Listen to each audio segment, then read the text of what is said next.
Hello everyone, कैसे हो आप सब। स्वागत है आप सभी का हमारी यूट्यूब चैनल पर। और आज हम लेकर आए हैं पार्ट 12। ये हमारा बहुत ही खास सेशन होने वाला है। इस सेशन पे हमने बहुत ही मेहनत की है आप लोगों के लिए।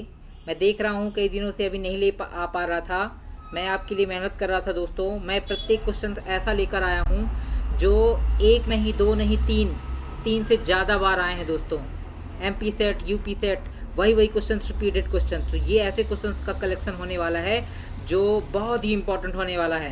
ठीक है, तो देखते हैं आगे क्या है। तो ये मैंने सभी टॉपिक से लिया हुआ है। मैंने काफ़ी रिसर्च की है। मैंने देखा है कि ज़्यादातर क्वेश्चन कहाँ से आते हैं, और ये क्वेश्चंस ऐसे सिलेक्ट किए हैं इस पार्ट पे जो कई बार कई एग्ज़ामों में आ चुके हैं, सेम टू सेम। ठीक है, तो चलिए स्टार्ट करते हैं दोस्तों आज का सेशन।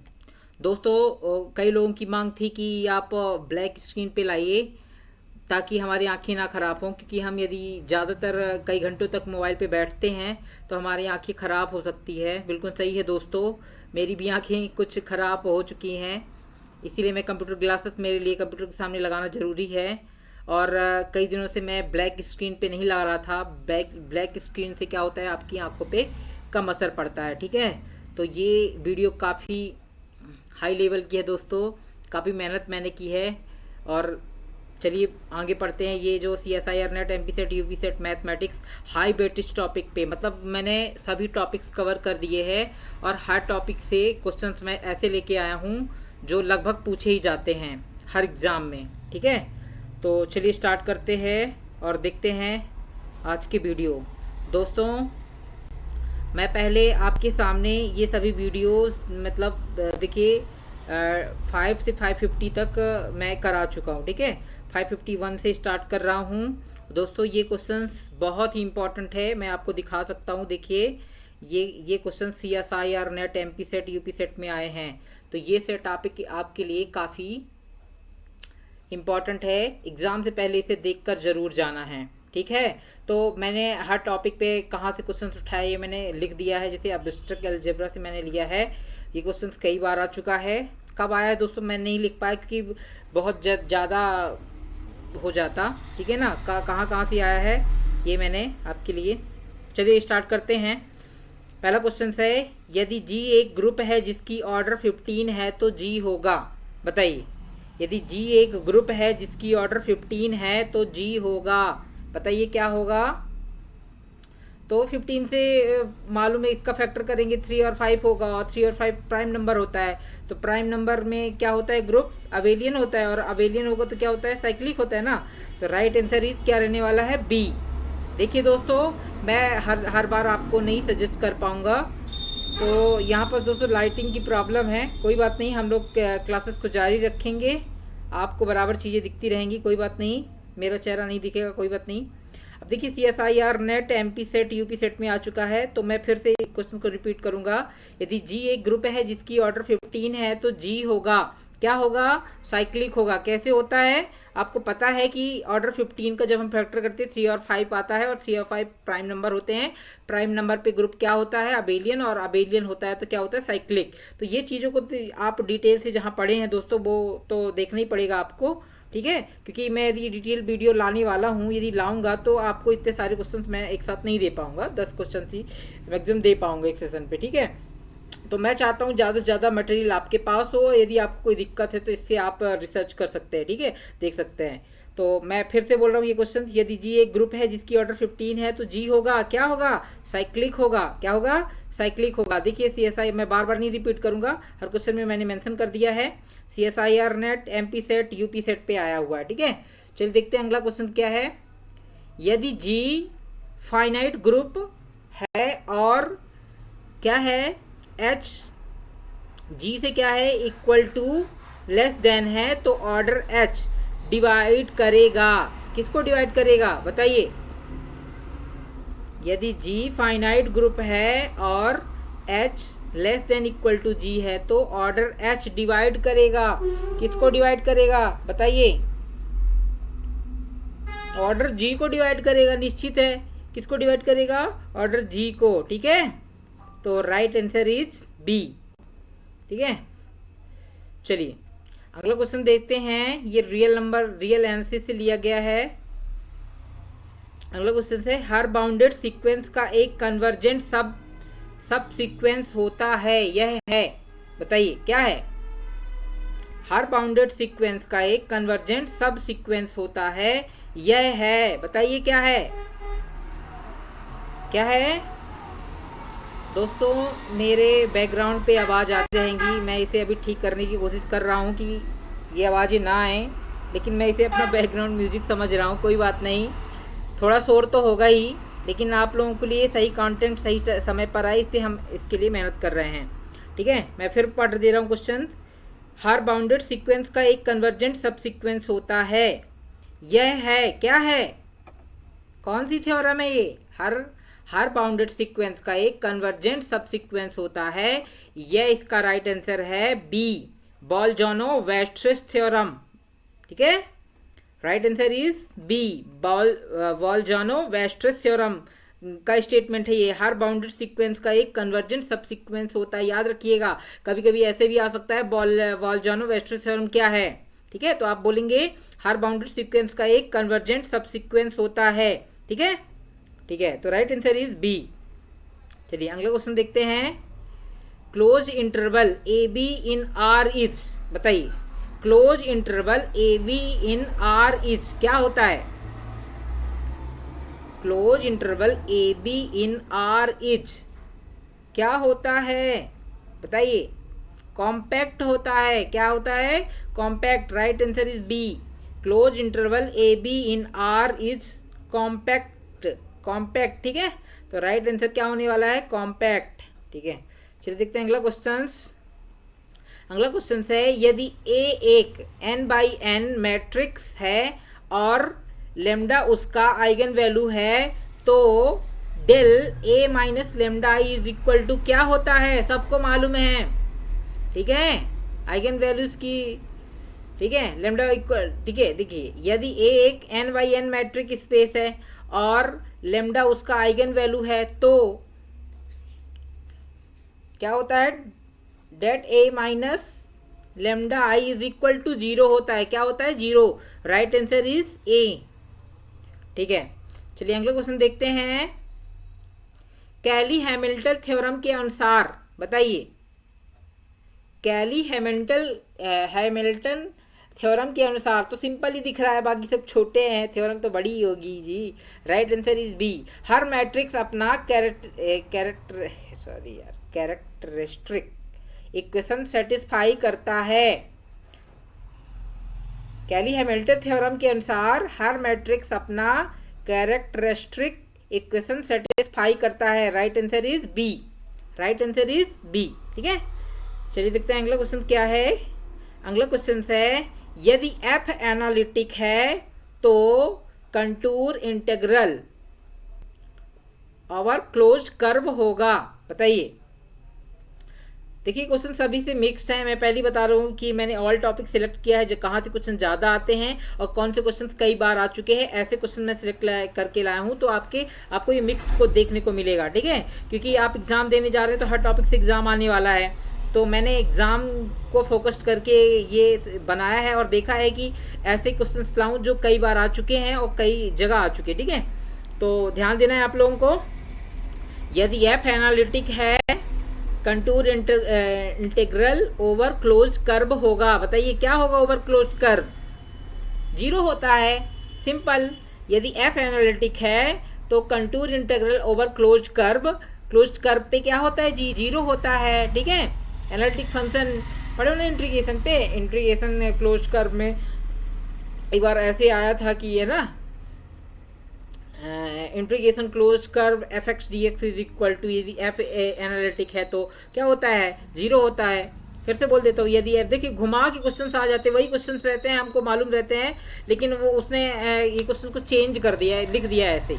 यदि एफ एनालिटिक है तो contour integral over close curve होगा, 0 होगा, क्या होगा, 0। Right answer is B, right answer is B, देख लीजिए, ठीक है। अगला क्वेश्चन है, रिड्यूस थ्योरम में इंटीग्रल इक्वल, बताइए रिड्यूस थ्योरम में इंटीग्रल किसके इक्वल होता है, बताइए। रिड्यूस थ्योरम में इंटीग्रल इक्वल्स किसके इक्वल होता है? तो राइट आंसर यहाँ रहने वाला है A, 2 pi I into sum of radius, ठीक है, सम ऑफ रेडियस। रेड्यू थ्योरम में इंटीग्रल इक्वल टू किसके इक्वल होता है? 2 pi I into sum of reduce, ठीक है, रेड्यूस, ठीक है। Right answer is A, right answer is A. अगला क्वेश्चन है ऑर्डर ऑफ डिफरेंशियल इक्वेशन, बताइए। तो सिंपल, ये 12th में आप पढ़ते हो ऑर्डर क्या होता है, बताइए। ऑर्डर ऑफ डिफरेंशियल इक्वेशन क्या होता है? जितनी बार डिफरेंशिएट होता है ना, उतने उसका ऑर्डर होता है। राइट आंसर इज बी, 2 बार डिफरेंशिएट है ना ये इक्वेशंस मैक्सिमम, ठीक है, डेरिवेटिव्स कॉल्ड ऑर्डर, ठीक है, ऑफ डिफरेंशियल इक्वेशन। तो यहाँ पास रहने वाला है option B, right answer is 2, order of differential equation is 2, ठीक है। चलिए देखते हैं अगला क्वेश्चन। लाप्लास ट्रांसफॉर्म में 1 is, Laplace transform of 1 is मतलब 1 का लाप्लास ट्रांसफॉर्म क्या होता है, बताइए जल्दी से। 1/s होता है, क्या होता है? 1/s। Laplace transform of 1 is 1/s, right answer is A, ठीक है। चलिए देखते हैं अगला क्वेश्चन क्या है। Every compact set in R is, every compact set is in R is, बताइए क्या होता है? Every compact set in R is, right answer is A, right answer is A, close and bounded. Every compact set is, sorry, every compact set in R is closed end bounded, ठीक है, close in bounded. Sorry दोस्तों, मैं check कर रहा था कि इस बार भी तो गड़बड़ न हुई। पार्ट 11 पे मैं इतनी मेहनत की आप लोगों के लिए, इतनी एक्सपेंसिव वीडियो लेके आया था, बट सॉरी दोस्तों, मैं बाद में पता चला कि मेरा माइक गलती से बंद हो गया था। तो कोई बात नहीं, आप उसे देख लीजिए, आपके लिए मटेरियल मिल ही चुका है, आप उसे देख सकते हैं, ठीक है। और मैं उसे, यदि आप लोग कमेंट करते हैं तो मैं उसमें मेहनत करूंगा और उसकी आवाज़ लाने की कोशिश करूंगा। बट अभी तक किसी ने बोला नहीं है कि पार्ट 11 का हमको ऑडियो चाहिए मिक्स करके सर दीजिए, इसलिए मैंने उसको नहीं दिया है, क्योंकि उसमें हमें कम सपोर्ट, आप लोगों का कम सपोर्ट मिल रहा है। इसलिए हम सोच रहे हैं कि कुछ बेहतर चीज़ें और अच्छी आगे की करें, जो कि एग्ज़ाम पास में ही हैं, ठीक है। तो फिर मैं बोल देता हूँ, every compact set in R is closed end bounded, closed end bounded, right answer is A, right answer is ए। चलिए देखते हैं अगला question. Intersection of finite open set is, intersection of finite open set is, बताइए क्या होता है? Open ही होता है, राइट आंसर इज ओपन, ठीक है। तो दोस्तों कैसी चल रही है आप लोगों की पढ़ाई, बताइए कमेंट में लिख करके जल्दी से। यदि अच्छी चल रही है तो आग लगा देना एग्ज़ाम पे, ठीक है। और मुझे बताना जरूर कि कैसा गया मेरा सेशन, आपको हेल्पफुल हुआ कि नहीं हुआ, ठीक है। यदि आप मेहनत कर रहे हैं दोस्तों तो निश्चित रूप से सफलता मिलने वाली है, ठीक है। तो पॉजिटिव माइंडसेट के साथ जाएंगे, निगेटिव माइंडसेट के साथ नहीं जाएंगे, और फुल एनर्जी के साथ जाना है एग्ज़ाम देने, ठीक है। Intersection of finite open set is, बताइए, मैं बता चुका हूँ क्या होता है? ओपन। इंटरसेक्शन ओपन होता है, बाकी क्या होता है? यूनियन नहीं होता, ठीक है। इंटरसेक्शन होता है, intersection of finite set is open, but क्या यदि मैं बोलूँ यूनियन तो नहीं होता, ठीक है, ठीक है, याद रखिएगा। Intersection of finite open set is open, right answer is B, ठीक है। चलिए देखते हैं अगला क्वेश्चन। कहाँ से मैंने क्वेश्चन उठाया दोस्तों, ये मैंने लिख दिया, देखिए आप लोगों के लिए काफ़ी मेहनत की है ना।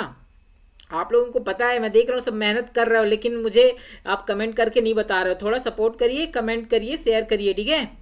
आप लोगों के लिए इतनी हाई वेटेज मैंने अपने लिए रिसर्च की थी, अब मुझे लग रहा है कि मेरी रिसर्च ये बेकार चली जाएगी, तो मुझे लगता है कि जो मैंने मेहनत की है वो सबको मिलनी चाहिए, ठीक है। सब लोग पढ़ो, आगे बढ़ो, ठीक।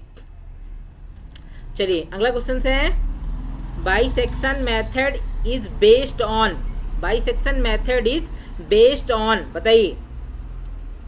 Bisection method is based on intermediate value theorem, intermediate value theorem. हाँ दोस्तों, ये रिपीटेड हो सकता है क्योंकि मैंने हाई वेटेज क्वेश्चन ही लिया है इधर, ठीक है। हाई वेटेज क्वेश्चन सिलेक्ट किए हैं जो कई बार आ चुके हैं, समझ में आ रहा है आप सबको, ठीक है ना। तो चलिए देखते हैं, bisection method is based on intermediate value theorem, right answer is B. Bisection method is based on intermediate value theorem, ठीक है, तो राइट आंसर बी होने वाला है। अगला क्वेश्चन है Newton Raphson method formula is, बताइए, ये तो पढ़ ही चुके हो भाई, ये बता चुका हूं मैं। Newton Raphson method formula is, आग लगाने वाला, यदि आ गया ना तो कमेंट पे लिखना जरूर कि सर आपकी वीडियो काफ़ी हेल्पफुल रही। अरे दोस्तों, आप लोगों ने नहीं बनाई है ना नोट्स, कोई बात नहीं, मेरी नोट्स आप लोगों के लिए, ठीक है, और आग लगा देना, पढ़ के जाओ, अभी बहुत समय है। पूरी मेहनत, मैंने अपनी पूरी मेहनत आपके लिए एक्सपेंसिव, हाई एक्सपेंसिव वीडियो पूरी मैंने पेड क्लासेस वाली पूरी सबको आपको कर दी है। कुछ लोगों ने कमेंट कर रहे थे सर कैसे ही डॉक्यूमेंट्स मिल सकता है, तो मैं ये चाहता हूँ कि मेरा ये चीज़ें लीक ना हो। हाँ, आप मेहनत कर रहे हो तो कोई बात नहीं, आप एक एक चीज़ देख रहे हो तो आपके लिए तो यूट्यूब पर अपलोडेड है, बट यदि मैं ये डाटा दे दूँगा तो मेरी रिसर्च चोरी हो सकती है, ठीक है। तो आपके लिए तो फ्री क्लासेस चल ही रही है यूट्यूब पे, तो आप जाके उसे देख सकते हो, बार बार देख लो, कोई बात नहीं, ठीक है। तो दोस्तों इतना सपोर्ट करिए, और जो ये हाई एक्सपेंसिव डाटा है हम आपके लिए तो दे ही रहे हैं यूट्यूब पर अपने चैनल पर, ठीक है, ठीक है। तो अगला क्वेश्चन से है Newton Raphson method formula is, बताइए, मैं बता चुका हूँ आप सभी को, ये तो सिंपल दिया रहता है लेकिन एग्जाम में कंफ्यूजन, तो मैंने यहाँ पर आंसर तो बहुत ही सिंपल है, right answer is A, X N minus F X N upon F dash X N, ठीक है, right answer is A, Newton Raphson method. ये भी बहुत ही इंपॉर्टेंट है दोस्तों, बहुत ही इंपॉर्टेंट है, कई बार पूछा जा चुका है और हो सकता है इस बार भी आ जाए। अगला क्वेश्चन है if X and Y independent then बताइए, C O V cov X Y बराबर क्या होगा, क्या होगा, बता दिया था मैंने, पहले ही बता दिया था, 0 होता है, ठीक है, भी X Y is equal to cov X Y, ये तो मालूम है ना आपको, तो ठीक है। तो यहाँ पास राइट आंसर इस क्या रहने वाला है, बी, राइट आंसर क्या रहने वाला है, B, 0। If X and Y independent then this is equal to क्या होगा, 0 होगा, ठीक है। गेट में भी आया था, देख लो दोस्तों, गेट में भी ये क्वेश्चन आया था। Mean of Poisson distribution is, ठीक है, बताइए, mean of Poisson distribution is lambda, right answer is A, mean of Poisson distribution is lambda, lambda equal to क्या होता है वो आप जानो, तो रिसर्च कर लेना, बट इसमें केवल ना ये पूछा है, mean of Poisson distribution is lambda, right answer is A, right answer is ए।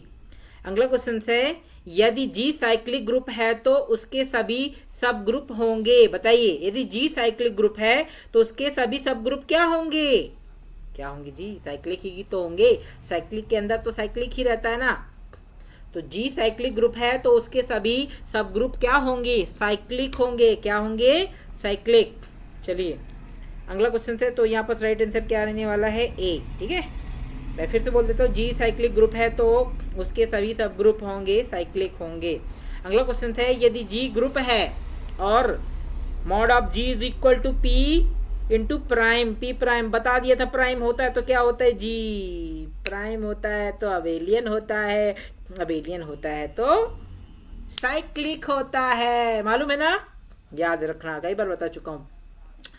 तो यहाँ पर कुछ भी आ सकता है दोस्तों, prime P into P prime देख लेना है आपको, ठीक है।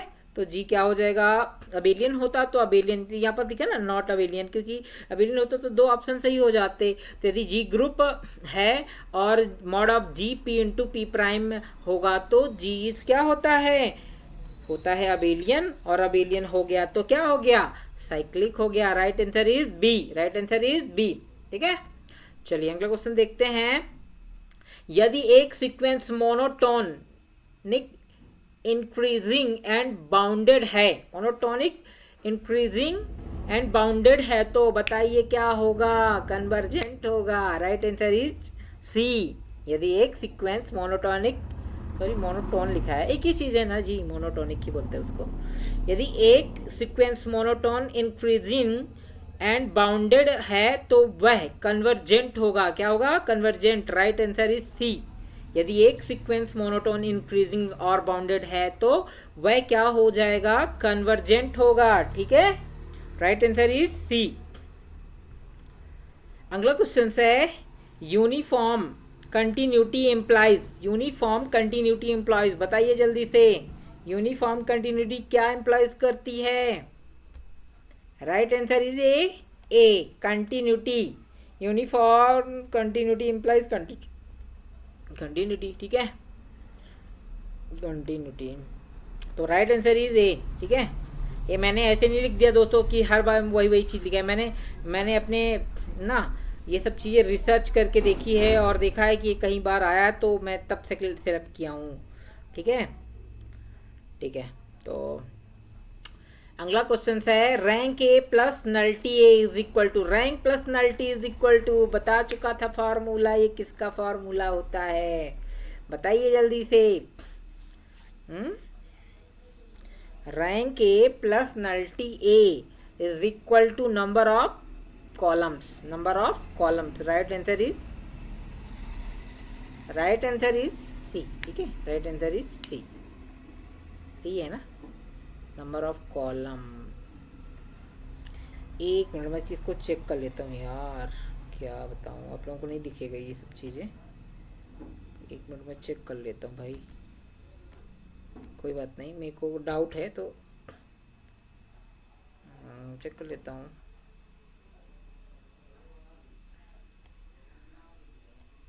ठीक है दोस्तों, अभी नेट नहीं चल रहा है, कोई बात नहीं, मेरे हिसाब से यहाँ पर तो सी दिया है, सी ही होगा। फिर यदि कोई दिक्कत हो तो आप लोग कमेंट में लिख के बताइए। सही है, ये सी है ना। Rank A plus nullity A is equal to number of columns. Right answer is C, ठीक है। ट्रेस का फार्मूला याद रखना क्या होता है, हमको डाउट ट्रेस पे, ट्रेस तो नहीं होगा ना, नहीं होगा। राइट आंसर दोस्तों कंफर्म है, number of columns. Rank A plus nullity is equal to number of column, ठीक है। तो राइट आंसर सी, ठीक है। मैं देख लेता हूँ इसको, मैं देख लेता हूँ रैंक प्लस नल्टी, देख के बताऊँगा, यदि कोई दिक्कत होगी तो मैं बताऊँ, ठीक है। ऑर्थोगोनल मैट्रिक्स एक के लिए, ऑर्थोगोनल मैट्रिक्स, कभी कभी क्या होता है दोस्तों कि एग्ज़ाम में ही क्वेश्चंस लिए जाते हैं, एग्ज़ाम में ही गड़बड़ हो जाता है ना, तो हम तो पूरा एग्ज़ाम से क्वेश्चंस ले लेते हैं और हो सकता है वो गलत हो, तो फिर आप लोगों को इसकी रिसर्च थोड़ी बहुत करनी पड़ेगी, है ना। मैं भी देख लेता हूँ, कोई बात नहीं, मेरे को कोई डाउट लगता है तो मैं कमेंट्स में आके आपको बता दूंगा, वैसे कोई प्रॉब्लम नहीं है, सही है, मैंने काफ़ी रिसर्च की है, क्योंकि पेपर्स तभी होते हैं। अब आजकल क्या चलने लगा है, वो चलने लगा, क्या बोलते हैं उसको, ऑब्जेक्शन, ऑब्जेक्शन के बाद ही आंसर सेट फाइनल आती है, ठीक है। तो कोई दिक्कत नहीं, सही है। ऑर्थोगोनल पहले की दिक्कत होती थी, पहले नहीं सुधारे जाते थे, एग्जाम भी हो जाते थे। ऑर्थोगोनल मैट्रिक्स एक के लिए बताइए, ऑर्थोगोनल मैट्रिक्स एक के लिए बता चुका हूँ दोस्तों, A inverse is equal to A dash, A transpose, A का ट्रांसपोज, ठीक है। ऑर्थोगोनल मैट्रिक्स एक के लिए क्या होता है, A inverse is equal to A का ट्रांसपोज, ए डैश भी आ जाए तो चल जाएगा, ठीक है। ऑर्थोगोनल मैट्रिक्स के लिए A inverse is equal to A का transpose. Right answer is A. अगला क्वेश्चन है एनालिटिक फंक्शन इज इनफाइनाइटली, बता चुका हूँ, ये तो एनालिटिक फंक्शन की डेफिनेशन ही है, बताइए क्या होता है। डिफरेंशिएबल होता है, बार बार बोल रहा हूँ दोस्तों, आपके माइंड सेट में बैठ जाएगा माइंड में, और आ गया तो आग लगा दोगे आप लोग। क्या लगा दोगे, ये देखो आग लगा हुआ है, सभी आग लगाने वाले क्वेश्चंस मैं लेके आऊँ दोस्तों, इसीलिए मैंने ये मेंशन किया है। एनालिटिक फंक्शन इज इनफाइनाइटली क्या होता है, डिफरेंशिएबल होता है। Right answer is B, right answer is B. चलिए देखिए, मैं आग लगाने वाला क्वेश्चन अलग ही है ना। अगला क्वेश्चन है if singularity removal then reduce equal to ना, इफ सिंगुलरिटी रिमूवल्स, सिंगुलरिटी क्या है, रिमूवल्स है ना। If singularity removals then reduce equal to, क्या होगा, रिड्यूस इक्वल टू 0। ज़्यादातर ये ऐसे क्वेश्चन पे ऐसे ही रहता है यार, ऐसे ही रहता है ना। If singularity removal then reduce equal to 0। Right answer is B. अगला क्वेश्चन है general solution of order, general solution of order linear differential equation, D means differential equation contain, general solution of order linear D. देखिए दोस्तों, English में है तो कुछ चीज़ें simple English में ही रहती हैं, मैंने हिंदी में लाने के प्रयास किया था, बट कुछ चीज़ें ऐसी होती हैं कि वो इंग्लिश में ही रहती हैं। एमएससी आपने पढ़ा है, आपने देखा है ना, कि क्या होता है। तो differential solution of first order linear differential equation contain, क्या कंटेन करता है, ए one arbitrary constant, one arbitrary constant. General solution of first order linear differential equation contain one arbitrary constant. ठीक है, general solution of first order linear D contains one arbitrary constant. ठीक है, right answer is A. अगला question है characteristic equation of y double dash plus y is equal to zero. Double dash यहाँ क्या है, derivative मालूम है सबको. Characteristic equation of y double dash दोस्तों ये आई जैसा दिख रहा है ना, ये मैं क्या है डायरेक्ट पीडीएफ से कर रहा हूँ ना, तो ये एडिट करने के लिए होता है. देखिए यहाँ पास आपको ऐसे नहीं दिख रहा है ना. ठीक है, पीडीएफ इंसर्ट करने के लिए मैं इसमें कुछ लिख भी सकता हूँ. देखिए कुछ लिख भी सकता हूँ, तो मैं डायरेक्ट पीडीएफ ओरिजिनल पीडीएफ के साथ वर्क कर रहा हूँ. ये कोई फ़ोटो वोटो नहीं है, कहीं से लिया नहीं गया है ना. ठीक है, तो मेरी खुद की मेहनत है. खुद की मेहनत, किसकी मेहनत? उनकी. Characteristic equation of y double dash plus y is equal to zero is क्या होता है भैया, बताइए. तो राइट आंसर क्या रहने वाला है? A, M square plus one is equal to zero. दोस्तों ये दो पार्टों में एग्जाम्स होते हैं, तो मैंने फोकस किया है मेन पर, क्योंकि वो फर्स्ट पेपर तो सब लोग आग लगा ही देते हैं, पढ़ने वाले बच्चे लगा ही देते हैं. कोई सिंपल नहीं, क्योंकि जानते हो कोई नई चीज़ तो आती नहीं है. ऐसी सिंपल चीज़ें आती हैं वो सबसे आ जाती है. ठीक है, 50% तो मेरे को लगता है सबसे बन ही जाता है. पार्ट पेपर फर्स्ट सिंपल रहता है, बाकी आपकी मेहनत के ऊपर डिपेंड करता है. ठीक है, तो मैंने मेहनत की है आप लोगों के लिए मेन क्वेश्चन मेन पर, और आपको फर्स्ट पेपर के लिए थोड़ा सा देख लेना है. ठीक है, तो यहाँ पर चलते क्वेश्चन पे. Characteristic equation of y double dash plus y is equal to zero is क्या होता है? M square plus one is equal to zero. Right answer is A. Right answer is A. ठीक है, चलिए देखते हैं अगला क्वेश्चन से. अगला क्वेश्चन सॉरी हाँ, यूनियन ऑफ ये तो कर्सर कहीं भी चला जाता है भैया, कर्सर पे मत जाना. ये हो रहा है, यहाँ रख देता हूँ इसको. ठीक है, union of any collection of open set is. Union of any collection of open set. Union ले रहा है भैया, union of any collection of open set is open. नहीं, ओपन नहीं होता, ओपन नहीं होता है. ओपन भाई, ओपन का collection of union, collection of any collection of open set. Union of any collection set of open set is open. Right answer is C. ठीक है, राइट आंसर इज सी. चलिए देखते हैं अगला क्वेश्चन. ये कहाँ से आ जाता है यार ऐसे.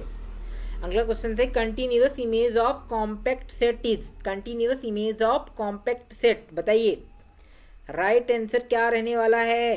तो ये तो मालूम है, continuous image of compact set is compact.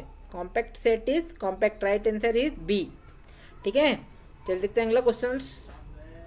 Order of convergence of Newton Raphson method. Order of convergence of Newton Raphson method क्या होता है बताइए सभी लोग.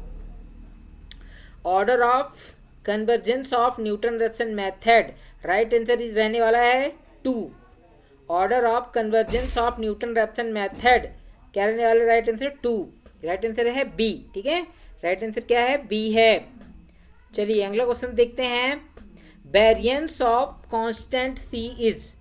Variance of constant C is बताइए. वेरिएंस क्या होता है constant C is? Zero. Right answer is C. Variance of constant C is क्या होता है? Zero. Right answer is C. अगला क्वेश्चन है यदि X normal mu sigma square then it mean this mean बताइए क्या होगा इसका मीन. तो इसका मीन म्यू ही होगा ऑप्शन के आधार पे. यहाँ पर right answer is B. Right answer is B. ठीक है, तो अगला क्वेश्चन है यदि जी अबेलियन ग्रुप है तो हर सब ग्रुप होगा. यदि जी अबेलियन है तो हर सब ग्रुप होगा. क्या होगा बताइए. यदि जी अबेलियन ग्रुप है तो हर सब ग्रुप इस ऑप्शन के आधार पर सब group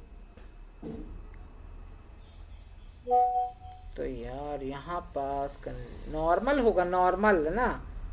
right answer is A, right answer is A. G abelian group है तो हर सब ग्रुप की बात हो रही ना, तो हर सब ग्रुप क्या हो जाएगा, ठीक है, क्या हो जाएगा, अबेलियन है, अबेलियन, ठीक है। जी अबेलियन है, जी अबेलियन ग्रुप है तो वहाँ प्राइम की बात हुई थी दोस्तों, प्राइम में अबेलियन और प्राइम में है ना साइक्लिक। यहाँ पास जी अबेलियन बता रहा है तो प्राइम, ठीक है, थोड़ा ध्यान देना है ऐसे, है ना। तो यहाँ पास नॉर्मल दिया है, नॉर्मल होगा। यदि जी अबेलियन ग्रुप है तो हर सब ग्रुप होगा नॉर्मल, ठीक है। Right answer is A.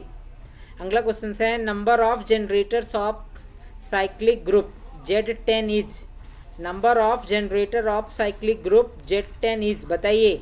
Right answer is C 4, number of generator of cyclic group Z10, number of generator of cyclic group Z10 is, right answer is C 4, right answer is C, ठीक है। देखिए अगला question है every Cauchy sequence in R is, every Cauchy sequence in R is, बताइए क्या होगा। Every Cauchy sequence in R is convergent, क्या होगा, convergent. Every Cauchy sequence in R is convergent, every Cauchy sequence in R is क्या होता है, convergent. Right answer is B. अगला question है if a function is differentiable at a point, यदि कोई function किसी पॉइंट पर क्या है, डिफरेंशिएबल है, then it is, if a function is differentiable at a point then it is क्या होता है, बताइए, कंटिन्यूअस होता है ना। तो मालूम है कि डिफरेंशिएबल होगा तो कंटिन्यूअस होगा। If a function is differentiable at a point then it is continuous, right answer is A. अगला क्वेश्चन है if determinants A is equal to 0 then A is, दोस्तों ये बता चुको, बहुत ही इंपॉर्टेंट क्वेश्चन है ये, बहुत इंपॉर्टेंट, कई बार आ रहा है, इसका मतलब ये कई बार एग्जामों में आ चुके हैं, ठीक है। तो राइट आंसर इज सी। याद रखिएगा डिटर्मिनेंट्स ए 0 होता है तो जो ए होता है वो क्या होता है, सिंगुलर होता है, क्या होता है, सिंगुलर। फिर से बोल देता हूँ, if determinants A is equal to 0 then A is singular, then A is singular. If determinants A is equal to 0 then A is singular, no problem. दोस्तों लाइट चली जाती है लेकिन आप लोगों को प्रॉपर दिखता रहेगा, कोई बात नहीं, हम सेशन को एंड नहीं करेंगे, ठीक है, कंटिन्यूस करेंगे। मेरी इमेज थोड़ी सी कम दिखेगी आप लोगों को, कोई बात नहीं, लेकिन क्वेश्चंस आपको बराबर दिखने वाले हैं, ठीक है, ओके। तो मैं फिर से बोल रहा हूँ क्योंकि मैं बार बार बोल रहा हूँ, ये इंपॉर्टेंट क्वेश्चन है, ये आग लगाने वाला क्वेश्चन है। देखो दोस्तों, ठीक है, if determinants A is equal to 0 then A is, right answer is C, singular, right answer is C, singular, ठीक है। चलिए अगले क्वेश्चन पे चलते हैं। Trace of matrix equal sum of, trace of matrix equal sum of, बताइए। Trace of matrix equal sum of क्या होता है, eigen value, eigen value. Trace of matrix equal sum of, trace of matrix equal sum of is equal to, eigen value को बोलते हैं, ठीक है, किसके, trace of matrix equal sum of eigen values, right answer is C, right answer is C, compact. अगला question compact analysis से है दोस्तों, मैं इसे जल्दी से पूरा करने की कोशिश कर रहा हूँ। आप लोगों को लग रहा होगा कि मैं जल्दी जल्दी बोल रहा हूँ, तो आप लोग थोड़ा यदि थक गए हो तो आप थोड़ा सा रुक सकते हैं, लेकिन मैं रुकने वाला नहीं, ठीक है। तो अगला क्वेश्चन है इफ, यदि रुक गया दोस्तों तो वीडियोस काफ़ी बड़ी हो जाती है फिर, ठीक है, फिर बहुत सारी प्रॉब्लम्स होंगी, आप लोगों को भी देखना पड़ेगा, मुझे भी अपलोड करने में दिक्कत होगी, टाइम ज़्यादा लगेगा, लेकिन मैं जो भी लाऊंगा आपके लिए बहुत अच्छी चीज़ें लाऊंगा, ठीक है, ठीक है। ज़्यादा टाइम वेस्ट ना करते हुए अपन क्वेश्चन पे फोकस करते हैं। If F analytic, if an F analytic then real and imaginary part satisfy, बताइए। यदि एफ एनालिटिक है then real and imaginary part satisfy, किसको सेटिस्फाई करता है, लाप्लास इक्वेशन को, क्या करता है, लाप्लास इक्वेशन को। If F analytic then real and imaginary part satisfy Laplace equation, right answer is A, right answer is A. अगला क्वेश्चन है pole of order 1 is called, pole of order 1 is called, बताइए। यदि पोल of order 1 है तो क्या बोलेंगे उसको? Pole of order 1 is called simple pole. क्या बोलेंगे? ऐसे भी आ जाता है, सिंपल पोल का ऑर्डर क्या होता है? सिंपल पोल का ऑर्डर, पोल का ऑर्डर एक है तो क्या बोलेंगे? सिंपल पोल, और सिंपल पोल का ऑर्डर एक होता है, याद रखिएगा।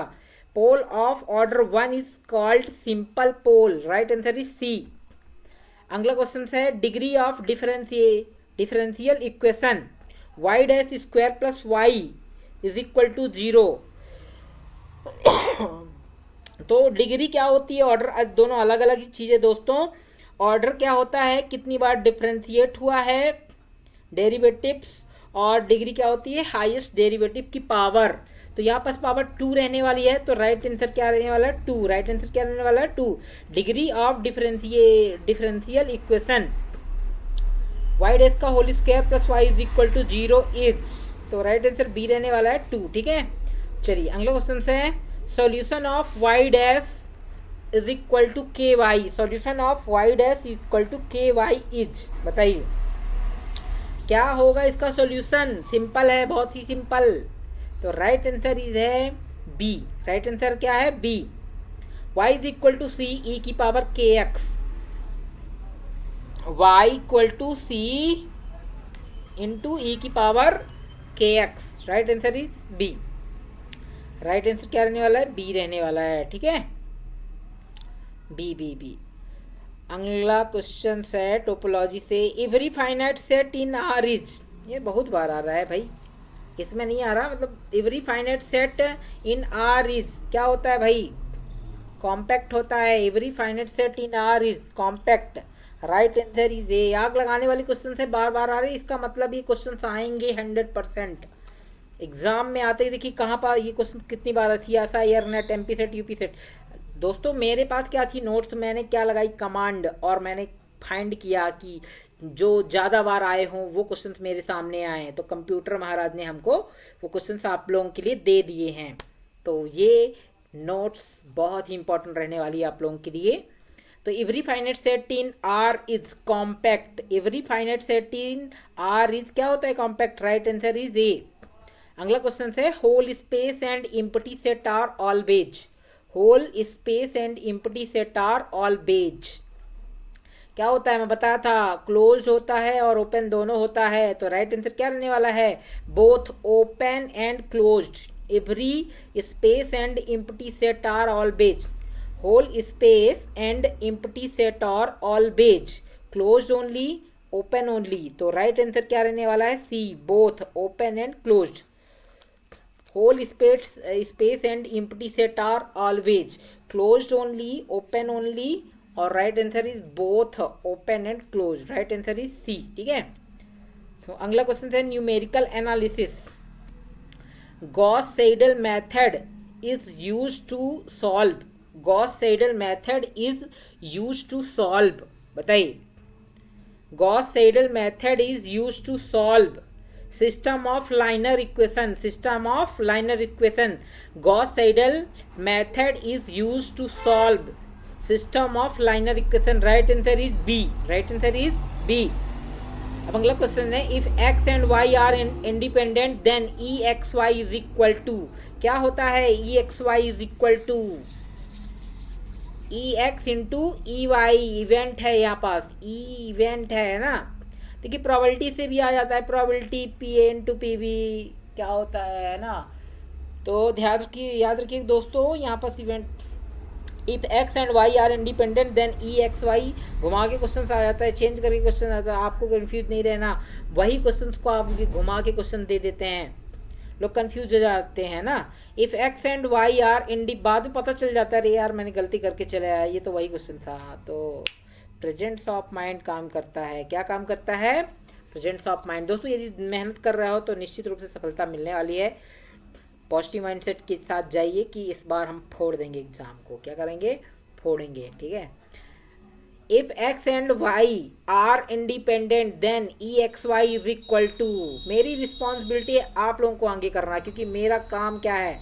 एक टीचर का काम है। ठीक है, ठीक है। Then E X Y is equal to E X into E Y, right answer is B, right answer is B.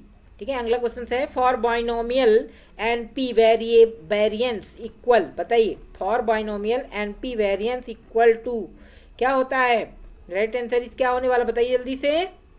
For binomial N P variance equal, तो राइट आंसर रहने वाला है यहाँ पास N P into one minus P, right answer is B, right answer is B. ठीक है, for binomial N P variance equal to N P into one minus P, right answer is B. अगला question है algebra से,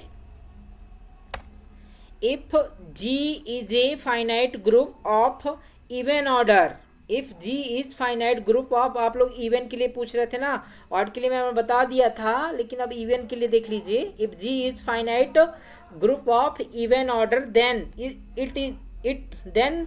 it contains, बताइए क्या contains करता है। If G is finite group of even order then it contains, क्या contains करता है भाई, बताइए जल्दी से। At least one element of order two, right answer is रहने वाला है C. If G is a finite group of even order then it contains at least one element of order two. If G is a finite group of even order, then it contain क्या करता है, at least one element of order 2, right answer is C, right answer is C। अगला question है in a ring with unity multiplicative identity is दोस्तों ये सब जितने भी क्वेश्चंस हैं बहुत ही इंपॉर्टेंट है, और इनमें भी आप गलती करने वाले हो, जो ज़्यादा मेहनत करने वाले, क्योंकि ये भी भूल सकते हो ना, तो आप लोगों के पास मटेरियल तो उपलब्ध है, रात दिन एक कर दो दोस्तों, एग्ज़ाम को फोड़ के आना है, एग्ज़ाम को फोड़ के। ठीक है, मैं आपकी हेल्प कर रहा हूँ, कोई दिक्कत हो तो आप कमेंट में लिख कर बताइए कि कैसी आपको वीडियोस चाहिए, क्या कैसे चाहिए आगे, तो आगे हमें सपोर्ट करिए और हमें बताइए कि हमें आगे क्या लाना चाहिए आप लोगों के लिए। ठीक है, in a ring with unity multiplicative identity is, बताइए in a ring with unity multiplicative identity is unique. In a ring with a unity multiplicative identity unique होती है, यूनिक ही होती है। ठीक है, 100%, राइट आंसर इज ए। अगला question है real analysis से, इवरी कन्वर्जेंट सीक्वेंसेस, बताइए क्या होता है।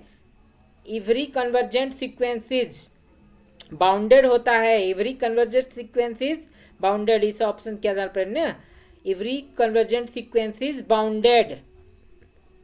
तो आज का अंतिम क्वेश्चन दोस्तों आप लोगों के सामने आ चुका है। देखिए रियल एनालिसिस से बहुत ही इंपॉर्टेंट है, if F is continuous on A B then it contain, बताइए if F is continuous on A B then it contain, बताइए क्या है, ओनली मैक्सिमम, ओनली मिनिमम, और सी क्या है, बोथ मैक्सिमम एंड मिनिमम। तो right answer is C, F is continuous, sorry, if F is continuous on A B close interval A B then it contain both maximum and minimum. तो right answer C है दोस्तों। कैसा लगा आज का video, तो दोस्तों कैसा लगा बताइए, हमारी मेहनत आपको अच्छी लग रही है कि नहीं लग रही है। ठीक है, तो थैंक यू फॉर वॉचिंग। ये वीडियो कैसा लगा, यदि अच्छा लगा हो तो लाइक कीजिए, शेयर कीजिए और हमारे चैनल को सब्सक्राइब जरूर कीजिए। मिलते हैं नेक्स्ट वीडियो पर, जब तक के लिए नमस्कार।